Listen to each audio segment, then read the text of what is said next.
every area of expertise can be used for good or for evil. Okay. And user experience and the psychology behind it and understanding how to make a good user experience can be twisted to dark purposes or dark patterns. And basically what this is like, these are patterns that harm users. Mm. Okay. By like creating, like people will lose money, people will lose privacy, people lose control over like the content they create, the money they have, things like that. Basically, what it is it is an institution, creating this process, this flow, this app that is built to serve the purposes of the business at the expense of the user. Mm. So, like, that's a real big, broad term. Like, there's obstruction, there's like wording tricks, nagging, being emotionally manipulative. Like if you've ever had like a pop-up come up and it's like, subscribe to our puppies newsletter, and the choices are like to subscribe or I don't like puppies, to dismiss it. Like Mm. that is a dark pattern because that's Mm. emotionally abusive. Um, and so like that's kind of what a dark pattern or a deceptive pattern is. Yeah, So, you were talking beforehand about the Wall Street Journal with that. I don't know what you mhm. have to say regarding deceptive design patterns, but I do want to say I hate the Wall Street Journal with everything in me.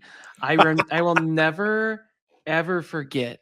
I was at a San Antonio Spurs game, and you won't believe this, in San Antonio. What are the And odds? yeah, it was insanity. Anyway, so okay, we're at the game and there's this blanket. It's probably not that nice of a Spurs blanket, but I'm like 20 and I'm like, "Oh, that looks kind of cool." And they're like, "You want it? It's yours."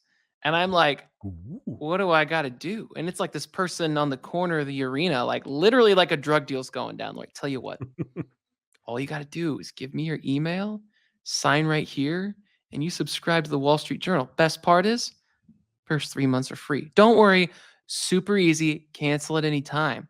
I was like, and then I get this blanket? He's like, "Absolutely." Oh, no, she Mhm. was like, "Absolutely." And I'm like, "Cool, take the blanket."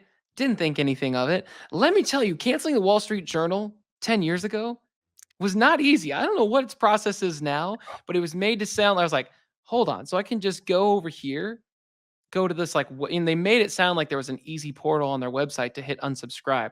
Was not the case. They're like super easy, barely an inconvenience. All the inconvenience. I had to call a phone number, put on hold. It was like the biggest process to get that thing canceled. And it was one of those things. And the craziest part about it that pisses me off is that I Yeah. remember it not being a ton of money. And it made me think, you know what? Like that actually is what gave me the fuel to the fire to stay on that call, because I knew, I bet most of the people in this 2-hour process, it might have been an hour, but like even an hour to cancel this thing, how many of them just give up along the way and they're like, whatever, it's $5 a month, $1 a month, whatever it was. They're just like, whatever. Mhm. And they don't cancel just because the process is so cumbersome, but it's not Yeah. indicated up front. Let me tell you, it has not gotten better. It has absolutely not gotten better. So I like to bounce around like subscription services. Like whenever it comes to like television and movie like Mm. subscription services, I will bounce around. Like I'll subscribe to something for 3 months, watch a bunch of stuff, and then I'll cancel it and then go subscribe somewhere else to like get pardon me, to get like, to kind of move around and get exposed to things. I do the same thing with my news. Like there are a couple of news sources that I subscribe to fairly regularly, but like I'll turn them on and off because, like maybe I want to pay attention to the New York Times for a little bit. So a couple of years ago, I decided, I'm like, you know what? I'm going to subscribe to the Wall Street Journal. I don't think I'm going to like it, but it is a perspective that is different from mine that I think will help broaden my perspective and make me think about things a little bit differently. So I subscribed.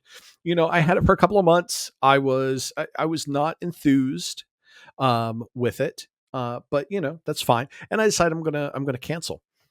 Brodrick, just like you, man, I was on the phone for like an hour trying to unsubscribe from the Wall Street Journal. Mm. And I'm talking to somebody and they're like, "Hey, well, what if we offered you this?" I'm like, "No, just like unsubscribe me." Like it is Please. so easy. It is so easy to get stuck in the mud. Like it's really easy to walk into the mud pits, but it is difficult to get out of those mud pits, like Mhm. the Wall Street Journal, where they just, they intentionally use these like deceptive patterns to hold you, and they do it for the reasons that you outlined, which is like, well, it's a pain in the ass to unsubscribe. I'll wait till I have time to do it. What's $5 a month for the next 6 months? The reality is that in aggregate, with the thousands of other people who have subscribed who are having difficulty unsubscribing, Mm. it adds up. Give somebody a bonus. It's absolutely, it's terrible. And recently, just in the past, like I think like week or two before like recording this, the Justice Department is suing Adobe